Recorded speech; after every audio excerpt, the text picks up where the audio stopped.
બોટાદ શહેર અને ગ્રામ્ય વિસ્તારોમાં રોડ રસ્તા અને દુરસ્ત કરવા અને વિકાસની લોલીપોપ આપવાનું બંધ કરવાની માંગ કરી હતી। બોટાદમાં હવેલી ચોક ખાતે જિલ્લા કોંગ્રેસ પ્રમુખ સહિતના હોદ્દેદારો કાર્યકરો એકત્રિત થઈ ફ્લેક્સ બેનર સાથે સૂત્રોચ્ચાર કર્યા હતા। કપાસના વેચાણમાં ખેડૂતોના કડદા બંધ કરવાનું માંગ કરી હતી। જીએસટીના નામે લોકોને છેતરવાની વાત જેવા અનેક મુદ્દાઓ પર વિરોધ પ્રદર્શન કરવામાં આવ્યું હતું।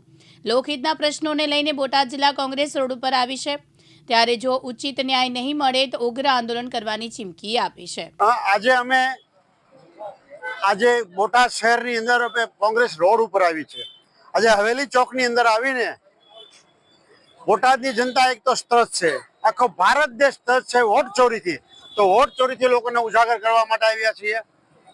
ઉપરાંત બોટાદ શહેર અને બોટાદ ગ્રામ્યની અંદર દરેક જગ્યાએ પુષ્કળ ખાડારા છે, લોકોનું જીવન દોહલું થઈ ગયું છે, કમરના દુખાવા થઈ ગયા છે।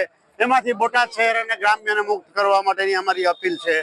અને બોટાદ શહેરની અંદર ઘણા ટાઈમથી રિંગ રોડનો લોલીપોપ આપવામાં આવે છે, તો એ લોલીપોપ આપવાનું બંધ કરો, બોટાદ શહેરને રિંગ રોડ આપો અને બોટાદ શહેરનો વિકાસ કરો। એ વાત લઈને અમે આજે દીનદયાળ ચોકની અંદર અને હવેલી ચોકની અંદર આવીને ધરણા કરીએ છીએ અને દેખાવો કરીએ છીએ। સાથે સાથે જીએસટીનો માર, જીએસટીને આ લોલીપોપ આપીને નાના ખેડૂતો, નાના ઉદ્યોગપતિઓ એકંદરે કોઈ ફાયદો નથી। ત્યાં ને ત્યાં છે ઉલટાનો ટેક્સનું બર્ડન વધ્યું છે।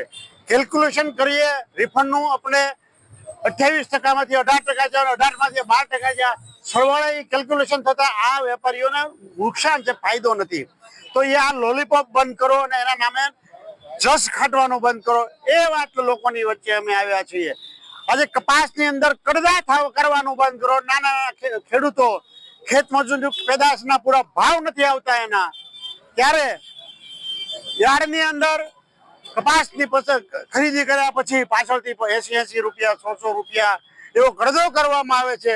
તો કડદો કરવાનું બંધ કરો અને ખેડૂતોને ન્યાય આપો।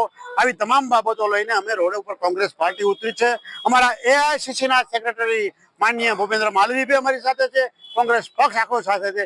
જરૂર પડશે તો આવતા દિવસોની અંદર અમે જલદ આંદોલન કરવાના છીએ આ બાબતેથી। બોટાદ છે અને બોટાદ જિલ્લાને જો ન્યાય નહીં મળે તો।